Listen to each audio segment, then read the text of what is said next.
Want to make a podcast? Spotify's got a platform that lets you make one super easily, then distribute it everywhere and even earn money, all in one place for free. It's called Spotify for Podcasters, and here's how it works. Spotify for Podcasters lets you record and edit podcasts right from your phone or computer, so no matter what your setup is like, you can start creating today. Then, you can distribute your podcast to Spotify and everywhere else podcasts are heard. Video podcasts are also available on Spotify. With Spotify for Podcasters, you can earn money in a variety of ways, including ads and podcast subscriptions. And best of all, it's totally free with no catch. Ever since I discovered Spotify for Podcasters, I feel like I've been having a lot more connection with my listeners through the Q&As and polls. I highly recommend you give it a try. Download the Spotify for Podcasters app or go to www.spotify.com/podcasters to get started.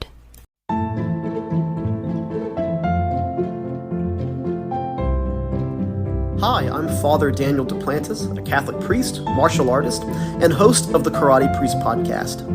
Have you ever wondered what the church teaches about different topics? Are you a martial arts enthusiast or just someone who wants to learn more about martial arts? I'd like to invite you to join me and many guests on my podcast as we cover topics of faith, everyday living, and martial arts on the Karate Priest podcast.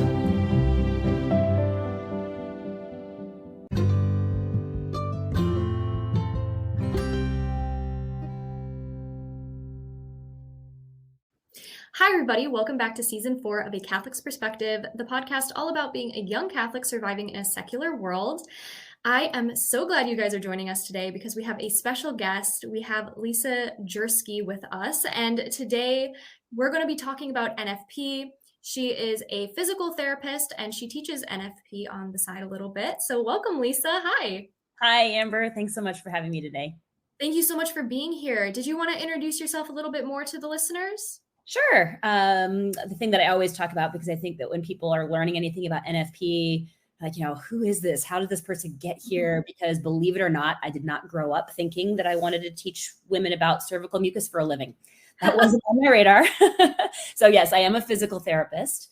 I'm a manual therapist. I live in Texas now, although I was in Chicago for most of my career up until very recently, and family relocated here, but I've been teaching NFP for about 14 years and really love it. It's just kind of definitely a fun thing that I do and that I have a lot of passion for. So yeah, that's very, very short version. No, that's wonderful. And, growing up, I knew a little bit about NFP here and there because when my mom was raising my sister and we really didn't know too much about it. There wasn't a lot of information out about it. But as more information started coming to light, we really embraced it. And so a lot of Catholics, I think, need to know more about it because I think there's a lot of misconceptions, but also I don't think enough people actually know what natural family planning is.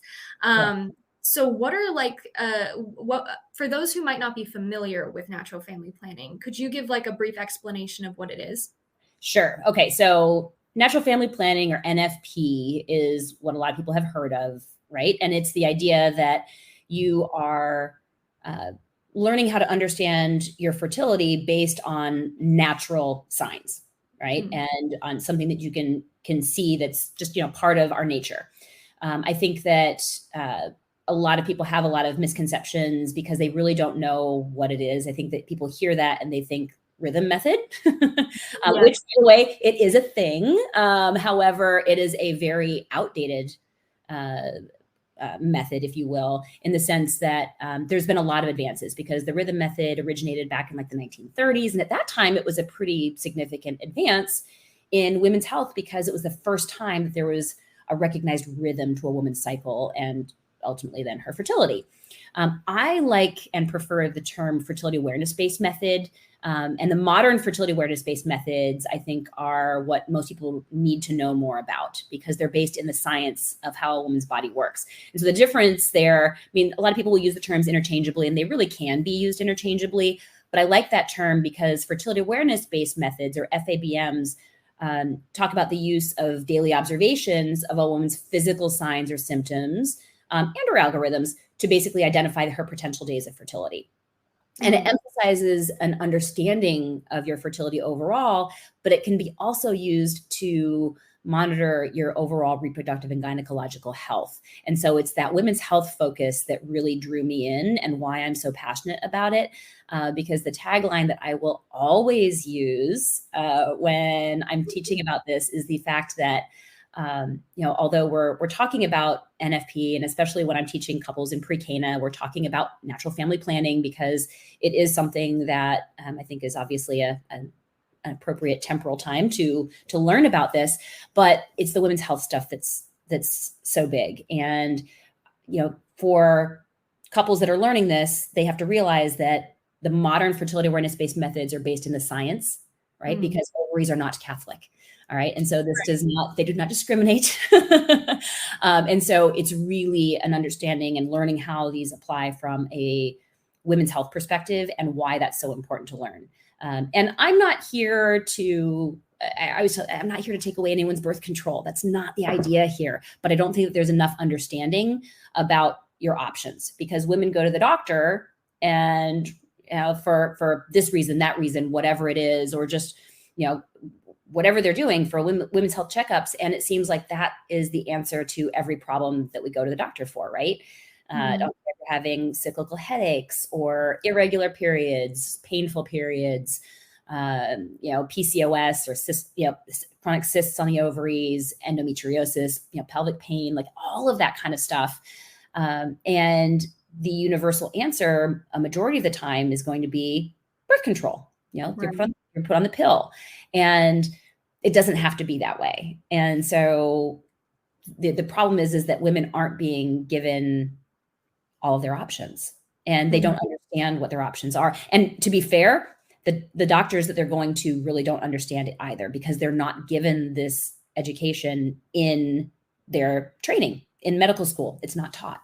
And so I think that it's a really important thing to understand where their information comes from, so that we can just be aware of that and make sure that we're understanding our options. You can't make a good decision about what to do if you don't know what your options are.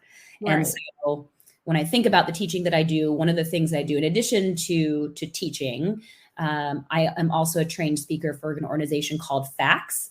And FACTS is the Fertility Appreciation Collaborative to Teach the Science. It's a group that was founded by Dr. Marguerite Duane, and she started this group over 10 years ago. And it was the mission of FACTS is to go out and educate other people in the medical community about the science of the modern methods, because she had that same realization where she got into residency in medical school and was like, and learned about the modern methods and was like, wait a minute, where did this information come from? Right. Why aren't we learning it? And so she took it and ran with it. And she started this group and has created, a bunch of presentations and webinars that are geared to the medical professional to educate them about the methods for achieving pregnancy, for avoiding pregnancy, and for the women's health applications.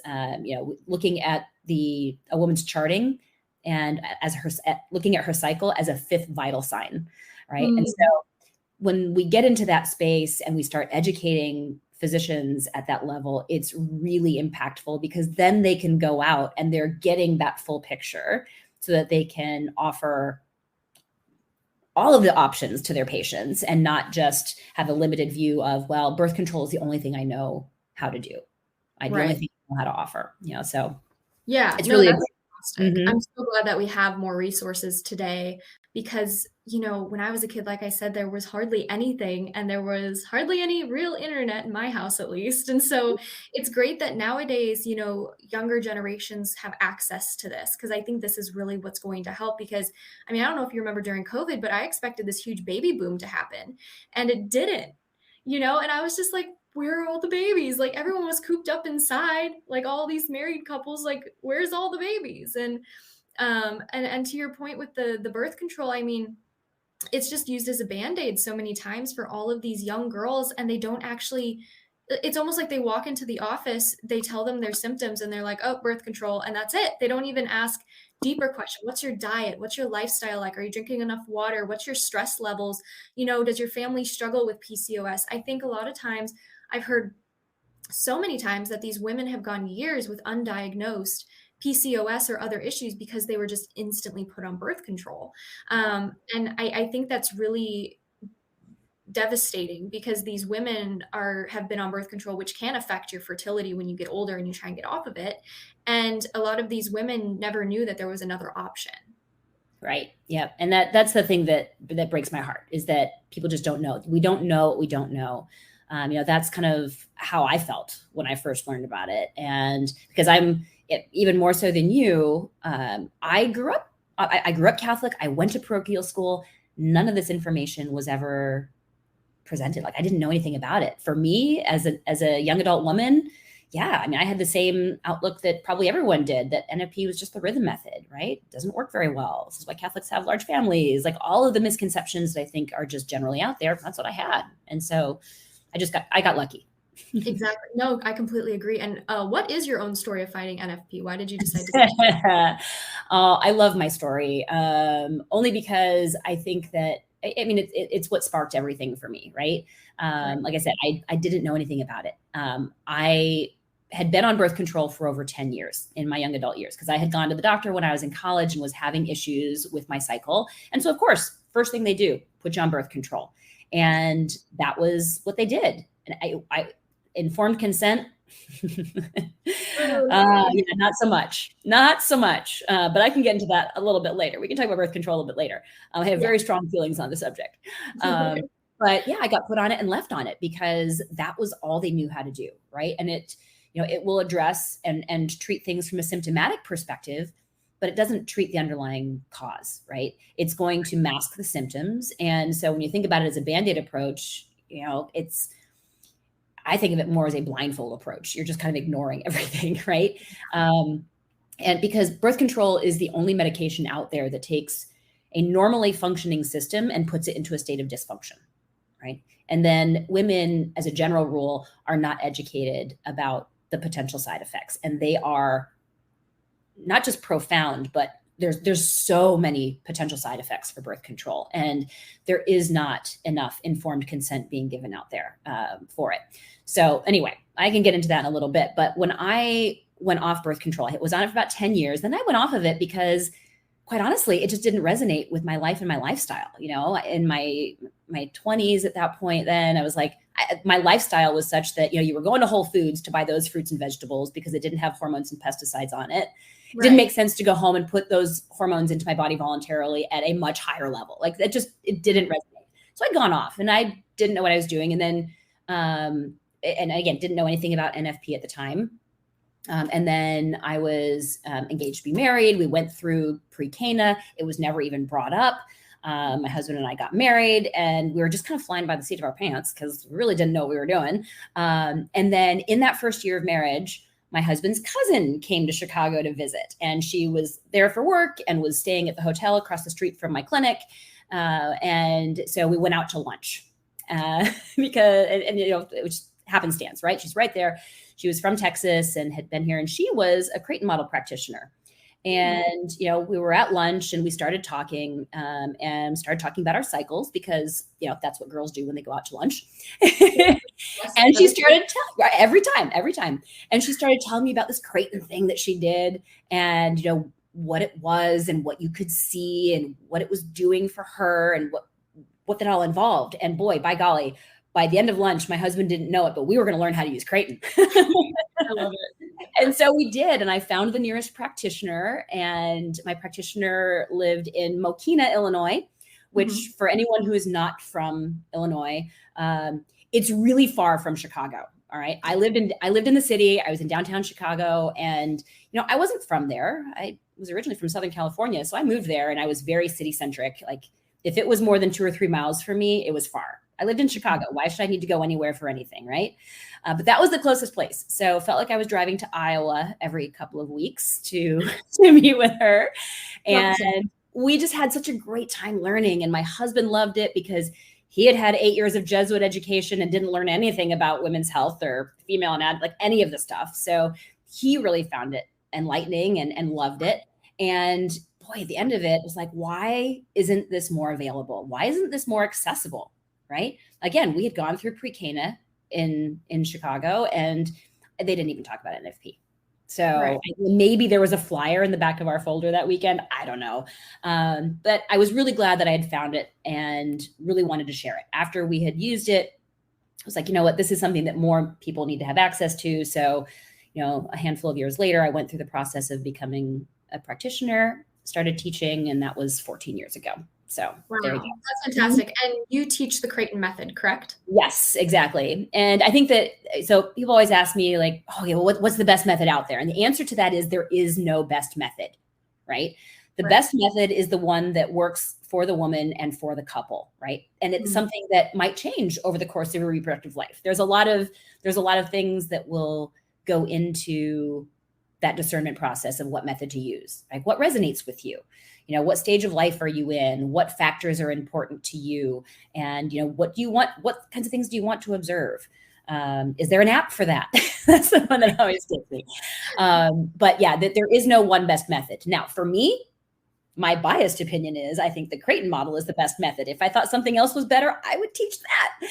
But in all honesty, there is no best method. And when I talk about it, I understand and know all the different modern methods. Creighton is the one that I've chosen to teach. So when people have other questions or have questions about other methods, I can definitely dialogue with people to help them discern. But it definitely is a personal choice. The biggest thing is that regardless of the method that's chosen, the biggest thing is to make sure that you learn from a trained instructor, regardless of which method you choose. Don't mix and match. Don't try to use a little bit of this, a little bit of that, because that is not going to be as effective, right? Each method has its rules, if you will, has its the way that it works is slightly different. Now, the biology of how our bodies work is the same. So there's a lot of overlap between some of the different methods, but how they work and why they work. And then again, the guidelines for effective use are going to vary slightly. And you want to get a good foundation of education in any particular method and use the rules for that method. Because again, it's when people start to like cherry pick that or the other thing that affects the effectiveness rate, because the methods are extremely effective. But again, you're going to get the most effectiveness when you're learning from a trained instructor and using the guidelines for that particular method. And so you can't learn from an app. You can't learn from a book. You really need that interactive experience so that you're learning effectively and getting the most out of it, of whatever method you choose. Right. And that's, I think, the most important thing, because everybody's bodies work the same way in a certain sense, but everybody's also different in their lifestyle. And maybe they have something, maybe they have PCOS, so they're going to be different from somebody else. So it is based on people. It's person to person. You teach the Creighton method. In fact, you taught me and my fiance about the Creighton method. That's how we found you. And so could you just give a rundown of kind of what it is as a Creighton method versus the other kind of methods? Yeah. So one of the big differences with the Creighton model is we emphasize the one-on-one instruction, right? So I'll do the introductory session. I can do it individually, but I oftentimes will do it in a large group because it's an opportunity for sharing that information as efficiently as possible, right? And trying to get the word out there. And so I really enjoy those large group sessions that I do with couples who are getting ready to get married, because I think that that's an opportunity for just spreading the word. And I always start it with like, hey, you know what, this might not be right for you right now, but I think that it's important information for people to understand, because I think that overwhelmingly people come out of that session going, oh, well, that's not what I thought it was, right? And this is so different. I really enjoy hearing that. I get that feedback all the time. A month or two ago, I had a couple who had messaged me afterwards saying, "Oh, I'd love to learn this method. Like, let's get started." Because my fiance was on board actually, because he was, and in bold capital letters, she said he was dreading this session, right? And I think that's fair. Again, there's just so many misconceptions out there. And so I love doing the introductory session just because I love that mind shift that happens. It's like, oh, well, this isn't what I thought it was. And opening people's minds to that possibility, right? And to, to get them to consider something that they didn't think was going to be a thing or an option or something that they would ever want to do. And so that's what I love about doing it in that format. And when couples learn with the Creighton model, again, you do the introductory session, and that gives you enough information to discern whether or not this is right for you. It gives you enough to get started. And then with the Creighton model, I think that the difference for us with the Creighton model, again, is that one-on-one instruction. So after the introductory session, everything is done one-on-one with the couple or with the woman, because every woman is different. Every chart is different. I have worked with over 850 couples now over the course of the last 14 years. So I've done a lot of this. And, in that pool of clients that I've worked with for the last 14 years, right?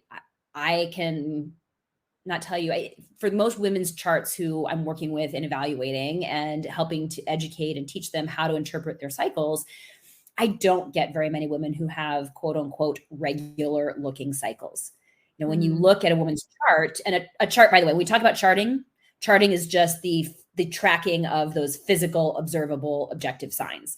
With the Creighton model is a mucus only method, meaning we teach women how to very objectively observe and then describe cervical mucus observations throughout the cycle. And when you're physically writing this stuff down, it's very simple, actually. Like it's not a difficult thing to do. It just takes a couple of seconds to observe for these signs, and then a minute or so to chart it or record it at the end of the day. So it is not time consuming or labor intensive, because if it was, I never would have done it. I'm very lazy.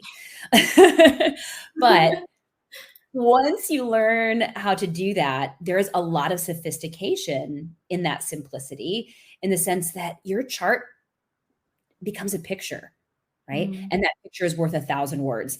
And I can't, that saying just is so true when you look at it this way, because I've had women who will get lazy and they won't put their stamps on their chart, for example, and they just have their observations, but it changes it entirely when you start putting the stamps on there with the description, because again, it becomes this image, this picture that you can start to ascertain a lot of things about a woman's health based on what that looks like. And then the reproducibility, because we look at cycles, one on top of the other. So we're comparing cycle to cycle. You're not just tracking random information. It really helps make it a cohesive picture about what's going on. And it helps you or facilitates the identification of the different biomarkers that we're looking for that are signs of health and wellness. All right. And again, those biomarkers or patterns, right? Pattern recognition isn't going to be as easy to see if you're not physically charting. Right. So it's one thing to know how this works. It's another thing to then know how to interpret it and what to do about it. So for me, the instruction with Creighton, when I work with couples, it's 8 follow-up sessions over the course of a year, right? That's how the Creighton model instruction process works, but it's very heavy on the front end, meaning I meet with couples 5 times in the first 3 months, and that's where most of the learning takes place, right? We're teaching them how to make observations, how to describe the biomarkers, how to chart, and then helping to get some reinforcement for that, making sure that they're learning what they need to be learning, and that they're interpreting their chart correctly, that their observations are being done correctly, that they're then interpreting that and charting it correctly, and that they're interpreting their chart correctly from there, from a fertility related perspective. And so when I'm working with couples that are getting married, ideally it would be great if they could chart for at least 6 months before the wedding. But I have taught women and couples just a month before. It's not ideal because usually they've got 1 or 2 other things going on, but I've done it.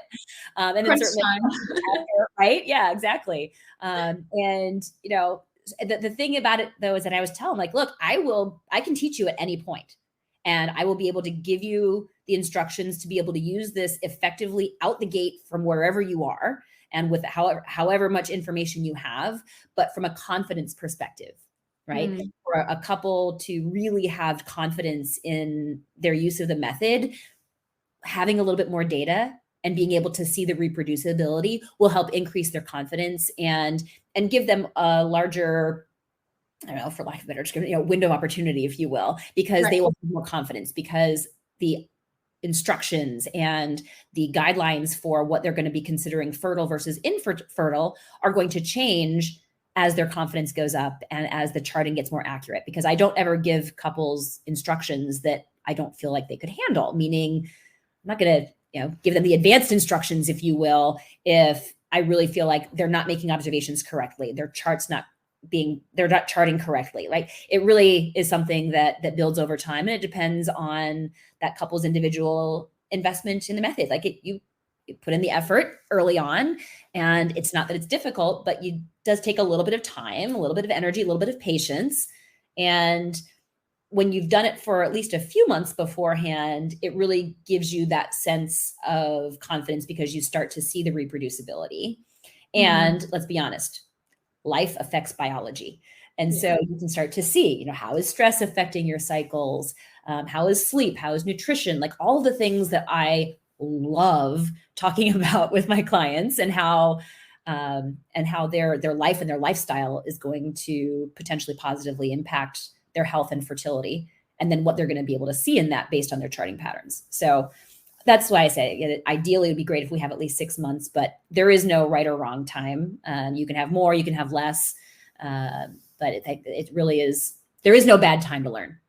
Right. And I know it's so important for, I think, these couples to learn about this, not just for like, okay, we want a baby now versus a baby maybe later because of like financial issues or something like that, but also because I've known so many women who have gotten married and then found out they're infertile, and they realize that these the NAPRO doctors, these wonderful doctors actually had a solution to their infertility. Like most of the time, it is reversible for the most part. And a lot of people don't understand that. And I don't think NAPRO doctors get out there enough.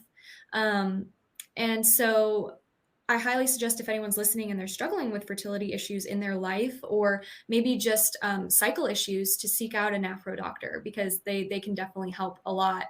And so, like I was saying, though, there's health benefits as well. And for charting your cycle, what are some of those health benefits? Yes. So I think that's the thing, like I said, that really drove me. I really wanted very passionately to be able to share this information because that was the missing link. I think a lot of women women's health issues abound, right? And there's all this talk about women's health, but women's health has become equated with free access to birth control and abortion. And that's what women's health is thought of.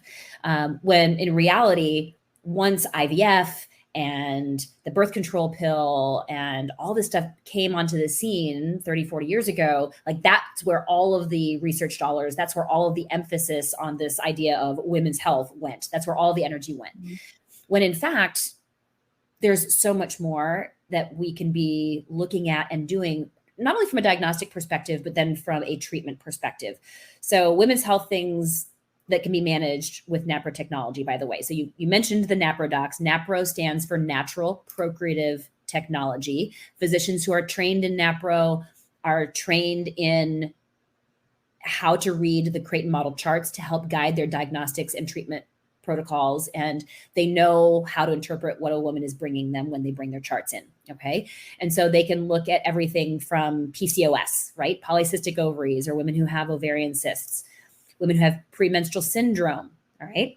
It's a thing. It's a real diagnosable thing, all right? It's not just in your head.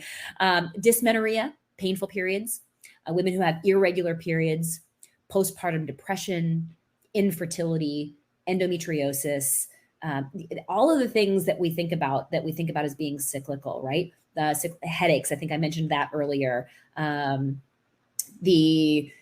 Acne, that's always one of my favorites. Like women who come to me and they're getting ready to get married. They're like, oh, but I'm so worried about going off the pill because my skin is going to be so bad. I'm like, okay, well, here's the problem, right? Anything with the skin is usually gut related, right? Mm-hmm. I don't care if it's acne or psoriasis or eczema, like all of this is usually gut related.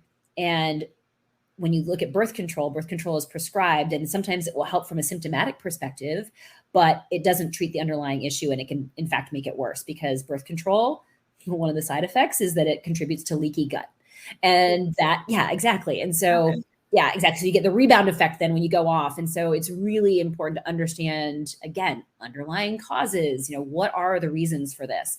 And so when we look at women's health and the all of the things that NAPRO docs are going to be working with, like it's important to look at your cycles and your cycle charting to help understand what's going on hormonally, because that's what comes out in a woman's charting, is that it's a really powerful indication of what's going on hormonally with a woman's cycle. And then they can use that information again to help guide the diagnostics and treatment protocols that are going on, because women who have irregular cycles or who have those hormonal imbalances, you can usually see that in the charting patterns. And whether it be just general information about the overall length of her cycle or about other symptoms that they're going on, it's not just, oh, am I having regular cycles, right? Having a monthly cycle doesn't mean that you're having normal, healthy cycles. And so you have to really understand more intimately the different biomarkers that you're looking at that are signs of health and wellness within the cycle, right? Because having a monthly cycle does not mean that you're having regular cycles, right? And that's the biggest misnomer, like especially with infertility, right? Couples that go to the doctor for infertility, they say, "Oh, just go have sex for a year," right? And that's their advice. And we know better, right? For a woman who is charting her cycles and for a couple that is using fertility-focused intercourse, they will get pregnant or basically twice as fast. Like the statistics show that it takes the average couple, about a year of unprotected sex to get pregnant. Whereas, when you look at couples who are charting and using fertility-focused intercourse, 98% will get pregnant within the first 6 months. And usually it's within the first actually 2 to 3 months. I have the statistic that I threw out there, like if you know what you're doing, intercourse doesn't have to be random. Right. And so you get pregnant faster basically when you know what you're doing, which I know sounds kind of silly, but you understand your cycles a little bit better. And so it just allows you to time intercourse appropriately to either achieve or avoid pregnancy. Right. And, especially with infertility, I think that that's a really big thing, because so many couples are having issues with infertility. I think the CDC estimates that 1 in 6 couples will experience infertility or subfertility. And personally, I think it might even be higher, just because of, and I have based on everything that I've done over the last 14 years, I have very strong opinions on the subject about why that might be. Everything from nutrition and the prevalence of like massive amounts of medication to the fact that women are being put on birth control when they first start getting their cycles, and then they're left on it until they want to get pregnant, right? And, again, it goes back to that idea of like, what are all the issues with birth control? Well, not surprisingly, and sadly, it can contribute to subfertility. And so these are the things that women aren't being told. And when you know better, you can do better. But again, this is where we come into the idea of informed consent. So the NAPRO docs that are doing all this great work with couples with infertility and subfertility are just amazing. And they are there to help women and then to help guide them and to help get at all of the underlying causes of the subfertility. That's the difference when you look at the NAPRO approach to treating infertility versus IVF. All right. And coming from Chicago, like this was always my mantra. I'm like, if you're having issues with infertility, the docs, there's more IVF done in Chicago, I think, than anywhere else in the country. And that's what they know. That's all they know what to do. And so your doctor's going to send you to, the infertility clinics there because that's the only thing they know how to do. But everybody that I've worked with who has gone there, like it's a really big struggle because they go there and they feel like a number, right? It's very much, it's very protocol driven for the most part. And about 50% of couples that go to the infertility clinics come out of it with a diagnosis of unexplained infertility, right? And so you're going there, and as a woman, there's something wrong. You're not getting pregnant, all right? So we go to the doctor. What do we want? We want to know what the problem is. Fix the problem so we can get pregnant. Right.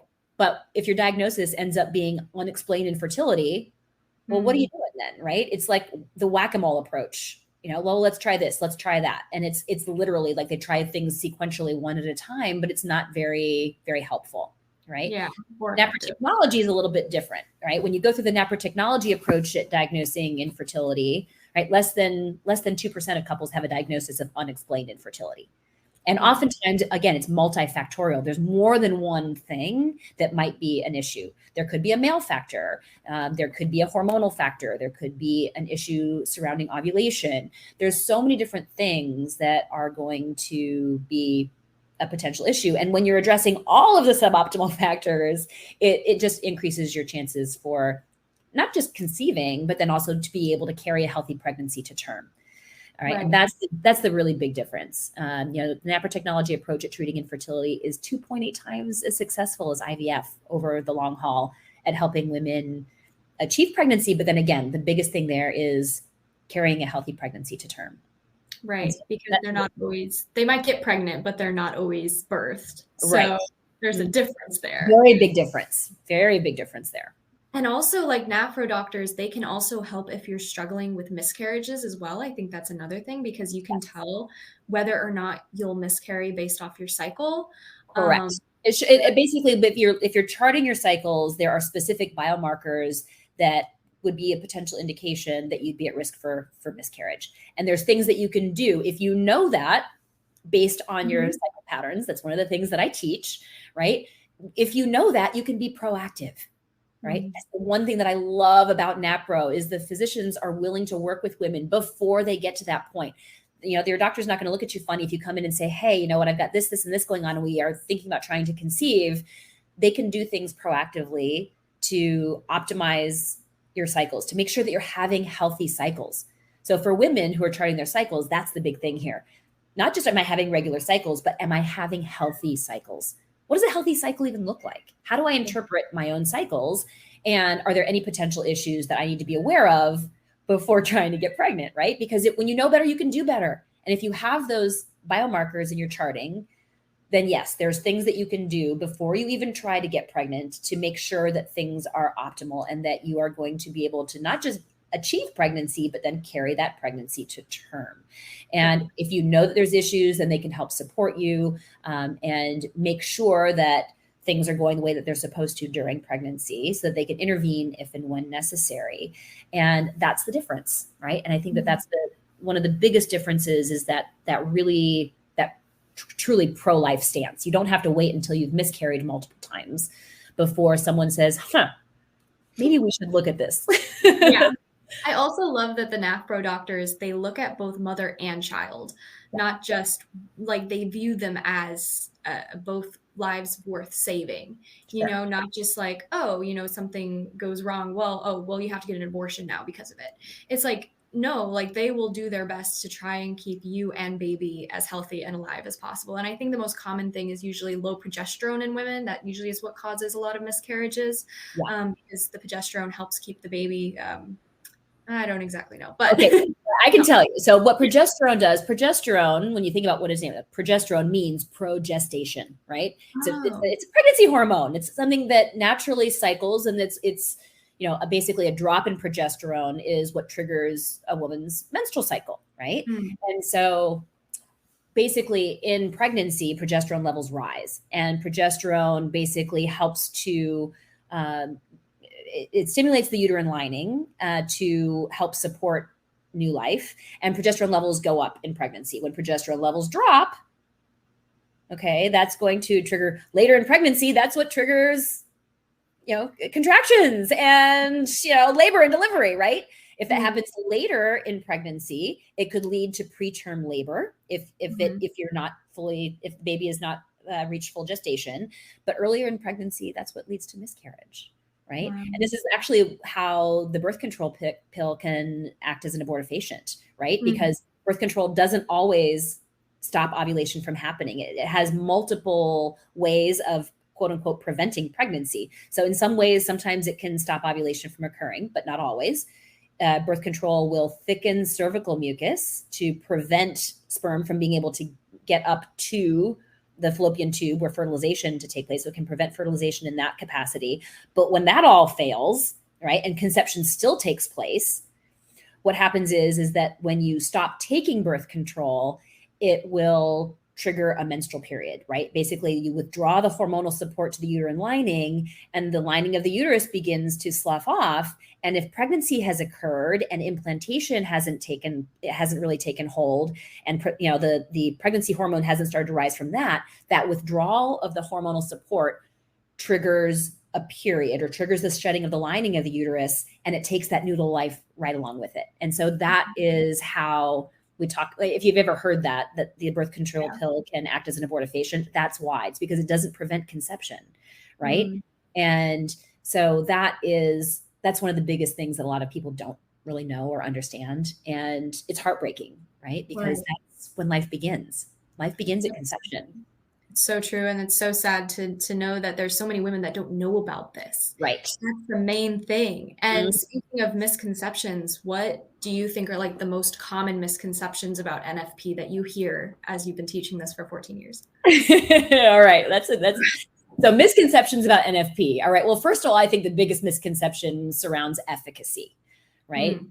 Because I think that I certainly don't blame people. Like if all you ever heard was that NFP doesn't work, right? And you look at some of the effectiveness rates or failure rates. Let's talk about failure rates. Let's talk about the idea that, most people are going to use NFP to avoid pregnancy, right? Or they want to postpone pregnancy for a period of time, right?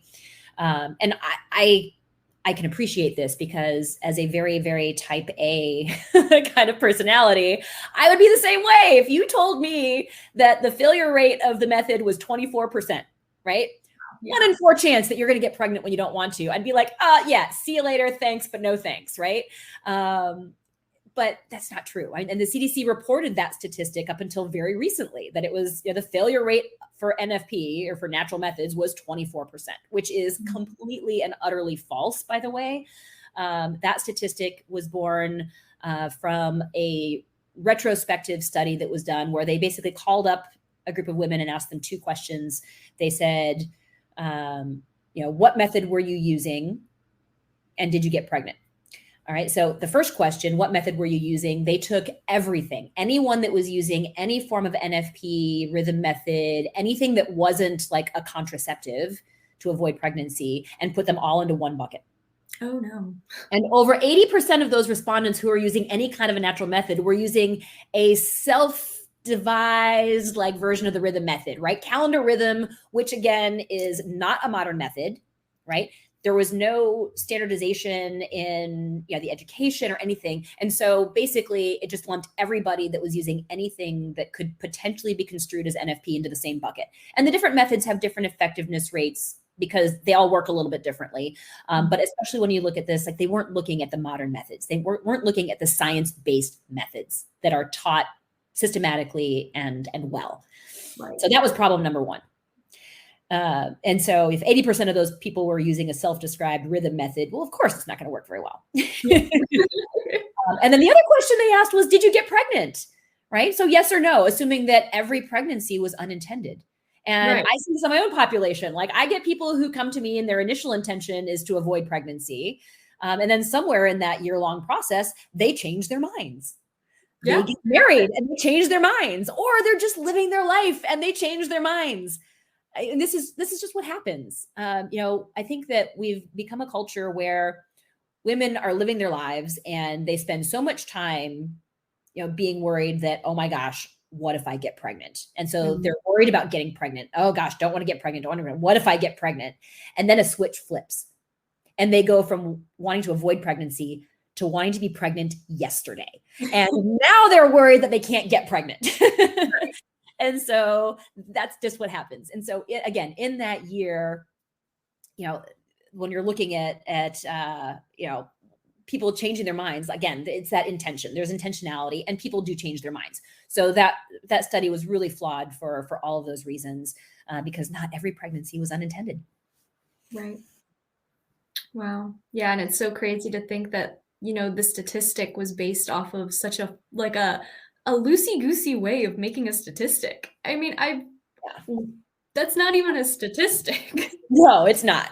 And when you look at the true statistics, right, the true statistics for effectiveness rates, I mean, with typical use, and again, typical use means you're taking into account human error. This isn't even perfect use. The perfect use numbers are phenomenal, right?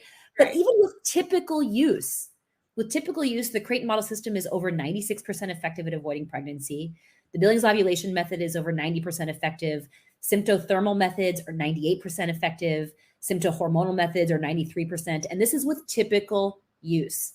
Wow. When you compare that to other methods, so birth control, all right? The oral contraceptive pill, it's a behavioral method, right?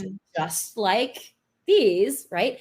But with typical use, it's only 92% effective. But no one thinks you don't hear about all of the people that got pregnant while they were on the birth control pill. I happen to know a lot of people who have gotten pregnant using birth control. Occupational hazard probably. But then the other one is barrier methods, condoms, right? Mhm. Condoms. The typical use effectiveness rate for condoms is only 82%. So when you're looking at this, like the modern methods for fertility awareness are exceptionally effective if your intention is to postpone pregnancy. And I think that the biggest problem that I have is that people will look at this and they'll say, okay, well, we'll do this and we'll just use condoms on days of fertility, which by the way, is not fertility awareness in any way, shape, or form. All right. Typically we'll use that for couples that are using fertility awareness or NFP, and then they want to use condoms on days of fertility. We will refer to that as a fertility awareness combined method because it is no longer fertility awareness. When you look at the effectiveness of fertility awareness methods, it is going to be based on couples that are abstaining from genital contact on days that are fertile, right? That's where the effectiveness lies, right? Because if you're having intercourse on days of fertility using a condom, it's not the fertility awareness method that failed, right? Condoms are only going to fail if they are used on a day of fertility. Right. If you're using condoms on days of infertility, well, this is why condom companies get away with, all sorts of things in inflating their effectiveness rates because they include data throughout the entire cycle. But again, if you're wearing a condom on a day of infertility, it doesn't matter whether that condom was there or not. You weren't going to get pregnant. Right. So it's very important to recognize those differences and to understand the true effectiveness rates of some of these methods. Because again, if condoms have an 18% failure rate, that's pretty high. And Dr. Hilgers, who is the founder of the Creighton model system, I remember hearing this, that he says that if couples were using condoms as their primary means of avoiding pregnancy, and if they didn't get pregnant within the first couple of years, there was probably a subfertility issue because of the failure rates involved with condom usage. So anyway, just food for thought.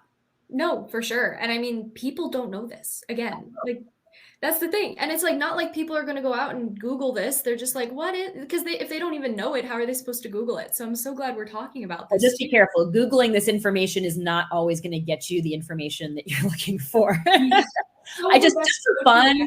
Just for fun, before I sat down with you, I Google searched, side effects of birth control, for example. Yeah. And it was shocking what came up. And more shocking is what didn't come up, which was easy access to actual side effects for birth control. And so it's, again, you got to just be aware of the source of information. For real. I mean, and also whenever I typed in like birth control information, the first thing that pops up is Planned Parenthood. Always. It's so crazy to see. And some people consider NFP to be Catholic birth control. What would you say to people who say that? Oh yeah, no, it is definitely not. When we look at this again, this is a shared method, right? It is not birth control in that sense because there is discernment that goes on and there is active choice. You have never done anything to alter your fertility. You are just making an educated choice and having that conversation together as a couple, and choosing abstinence on days of fertility is not hitting the easy button. By the way, it is not an easy thing to do. And I think that it's very, very different from couples who are actively contracepting, in the sense that in those instances, you are doing something to interrupt the natural process instead of making a conscious choice and effectively denying yourself, right? And using self-control and doing something that isn't always easy. And when you think about it in those terms, like the birth control pill, for example, I think that that's a really easy one to talk about because it is very one-sided in the sense that women are taking the birth control pill and then all of a sudden she becomes an object. So who's true. available at any time. And it's amazing to me how often when we talk about this in the context, especially when we're talking about it in pre-Cana, how many men actually come out of this going, oh gosh, I didn't know about all this with birth control. I had no idea how bad. Like, I don't want my fiance on this. This is horrible.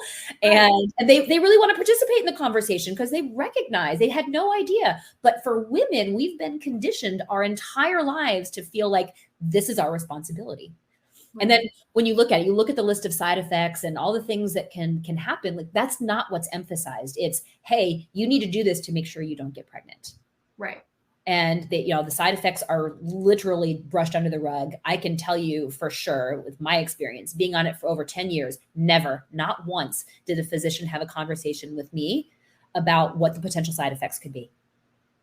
Right? So crazy. And the biggest things are, and I think this is important because I think that you can hear a lot about the side effects and the big medical ones, right? So the risk for heart attacks, the risk for blood clots, the risks for some of the big, strokes, like the things that are really big things.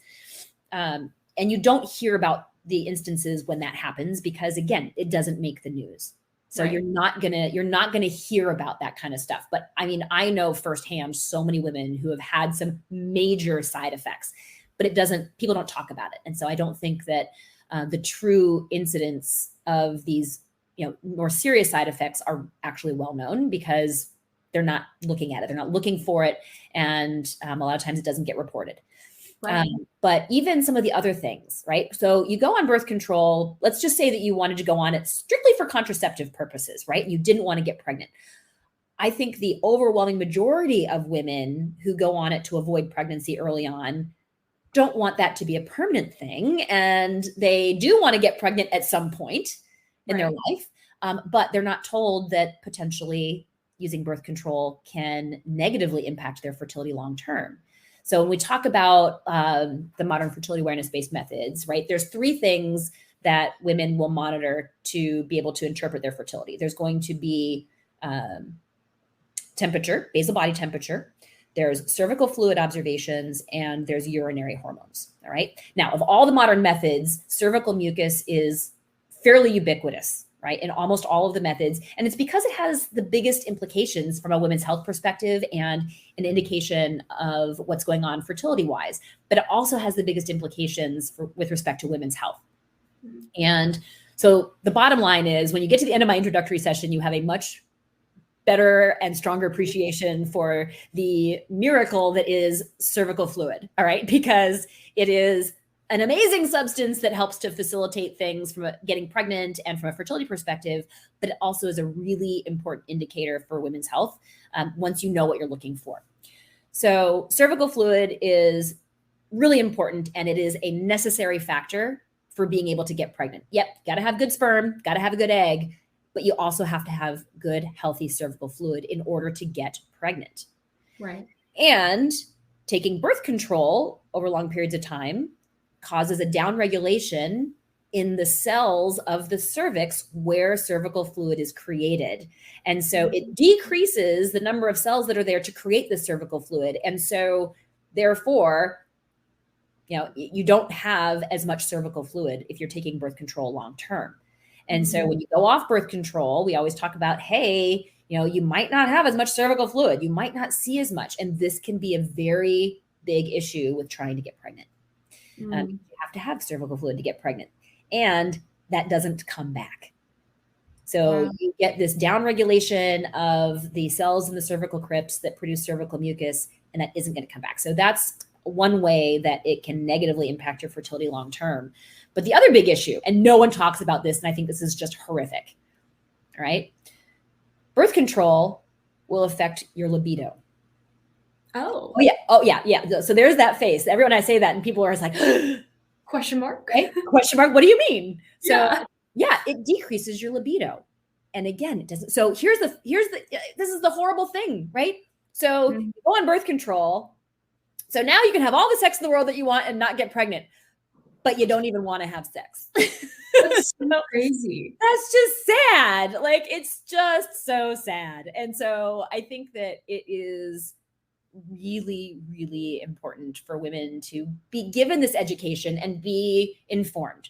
Like, I am all about informed consent. And if you are given the laundry list of side effects and all of the potential things that could be an issue, and you're given information about alternatives, and then you decide that birth control is the right thing for you, hey, more power to you. But I think that is what's not happening in today's day and age. Women are not being given true informed consent. Informed consent means here's the pros, here's the potential cons, here's the potential side effects, and here are alternatives.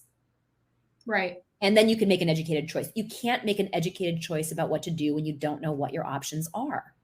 Yeah, I've heard so many horror stories from friends where it's like, you know, or in general, I guess, where it's a carcinogen, so it can cause cancer. There's a bunch of other, or at least increase your risk of breast cancer or something like that. And then there's a little bit. Yeah, no, it's significant. They'll talk about the fact that, it decreases the risk of cervical cancer. But when you look at the overall numbers, you know, it'll decrease your risk for a cancer that has a low incidence to begin with, but dramatically increases your risk for breast cancer. And the problem is that when you've been on birth control long term, and then you get the breast cancer as a result of that, not only are you getting breast cancer, but it's the real dangerous, kind. So it's not the one that's easily treatable. And that's, again, these are things that people are not being told. There's the other one where like people will get into these relationships with these men, and then they get off birth control, and then divorce happens because they're no longer attracted to their significant other. Oh, I know. It's kind of crazy. Yeah, that idea that birth control affects, who you're attracted to and who you find, who finds you attractive. Like, it affects things both ways, because it affects your hormones, affects your pheromones. There was actually a study, this is so not a Catholic study, that was done where there was a group of strippers, and they were put into categories. One group of strippers was on birth control and one was not. And they looked at the tips that they earned. And guess what? The strippers who were not on birth control had higher tips around ovulation. So crazy. It was crazy. Like, again, it is just, again, so not a Catholic study, obviously. But it's just interesting. These anecdotal things that come out, it's like, birth control is very dangerous for a lot of reasons. And it affects our biology. It's affecting the biology of aquatic life. It's in our water supply now. Like, it is affecting things, and not in a good way, whether or not you're on birth control. Unfortunately, a lot of us are on it just because we're drinking the water. But it is having a really negative impact on women's health. And yes, to your point, on relationships for that reason, because of the effects of hormones on our basic physiology. Like, who are we going to be attracted to? Right. And that's so difficult. And I guess getting to the last point we have today is like, what should women do if they want to get off birth control but are afraid of how their body will react? I know you've put some women through that. Oh my gosh. Well, aside from, again, going off birth control myself after being on it for 10 years, I have worked with so many women who have that fear, right? And it's a true fear. Because you don't know any different. You don't know what you don't know. I'd say the two things are making sure that you have some support, right? Mm-hmm. Not just support from your significant other, from your spouse, but medical support, and potentially the support of either a fertility care or NFP educator who can really help guide you to understand what's going on. As I know from a Creighton perspective, I can help women navigate that time with confidence from a family planning perspective. All right. Because just going off birth control doesn't mean that things are going to be wonky, but it also doesn't mean that things are just going to go back into a regular rhythm.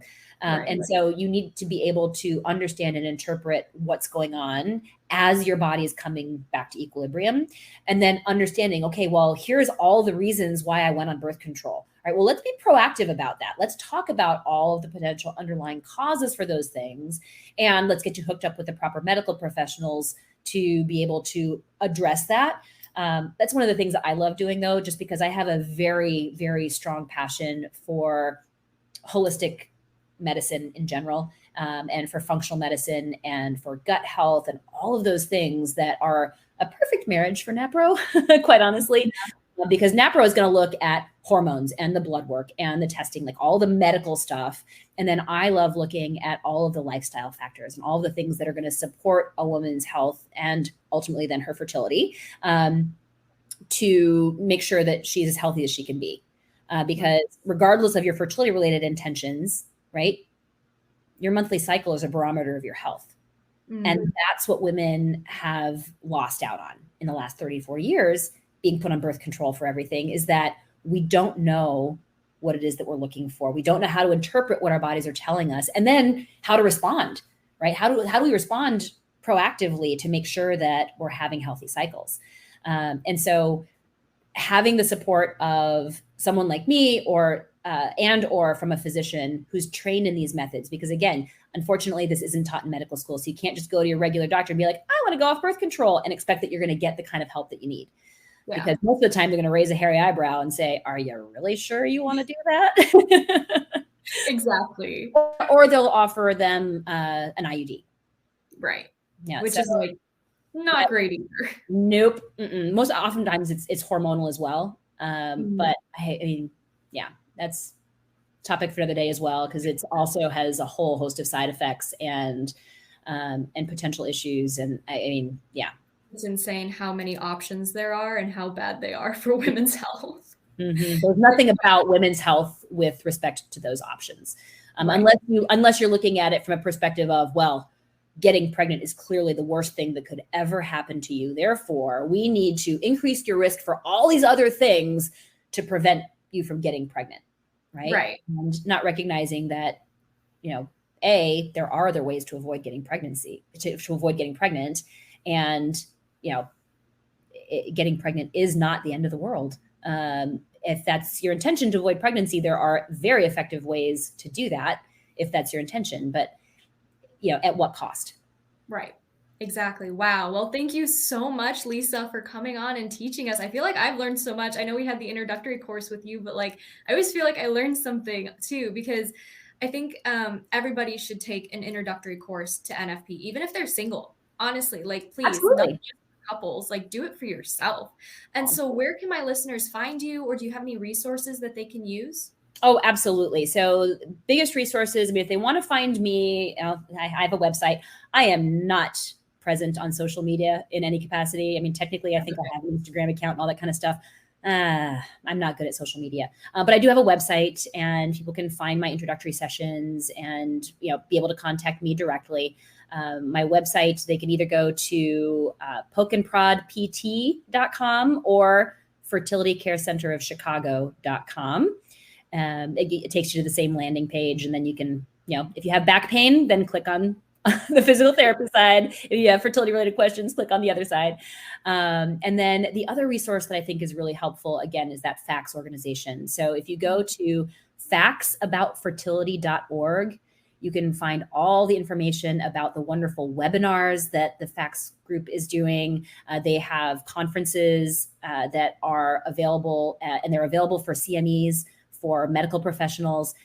They have a wonderful medical elective for medical students. It's a 2-week medical elective where they learn about all the different modern methods and the women's health applications. It is such an amazing program, and so many great resources there. Everything from, helping to figure out, what are some of the different apps that are out there, and be careful. I would say with respect to the apps, most of them actually are glorified algorithms. So you've got to be really careful. It's they might even ask you for information about cervical fluid or other stuff, but it's not using that information to interpret your fertility. So don't rely on an outside source to tell you about your fertility. Learn a method from a trained instructor. The apps are there to support you in your learning. But FACS has a great article that did a summary of a lot of the different apps that are out there, and about which ones are actually worth their weight, so to speak, and which ones are not as effective. And so, be very careful because you are smarter than your smartphone. And so learning how to understand your cycles and how to interpret your fertility is really where it's at. And then any apps or anything that you're using to track your fertility is really just there to help, be a recording device. But you should understand how your body works. It's it's empowering to women of all ages, regardless of their fertility related intentions. Right. No, for sure. Wow. That's fantastic. Yeah. And I hope that, everybody here is able to learn something, because I think this is super important. We need to get the word out more about this. So hopefully we can do that. And thank you so much again, Lisa, for coming on. I really appreciate it. Oh, thanks so much for having me, Amber. Of course. And with all of that being said, I hope you guys learned something, because I definitely did. And I'll talk to you guys in the next podcast. Bye, guys. Brooks Running has a new shoe for you runners out there. Did you hear that? Better turn up your volume. In fact, turn it up to the max. Introducing the all-new Ghost Max. It's got all kinds of things to make your knees and ankles feel protected, like Max Cushion, Max Soft Landings with DNA Loft V2 foam, and Max Smooth Rides with their Glide Roll Rocker. Feel better on your run with Ghost Max. Learn more at brooksrunning.com.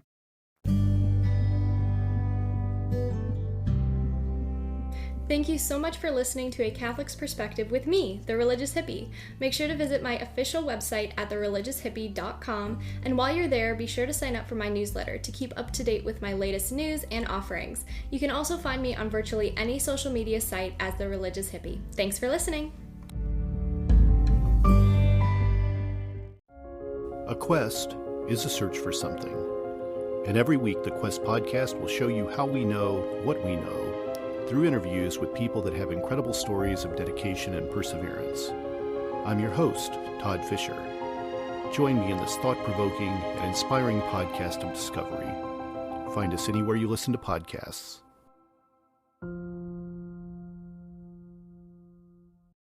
This episode is brought to you by Seed. Seed's DSO1 is a 2-in-1 probiotic and prebiotic designed for whole body health.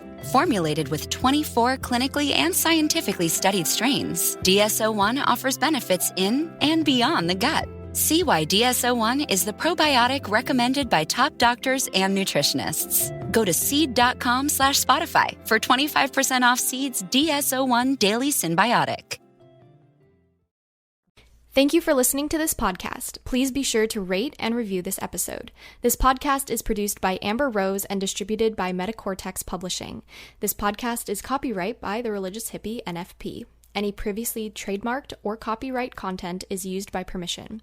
Information and opinions stated in this podcast should not be construed as medical advice. Please be sure to visit the official website for The Religious Hippie at thereligioushippie.com or find me on social media for other unique content.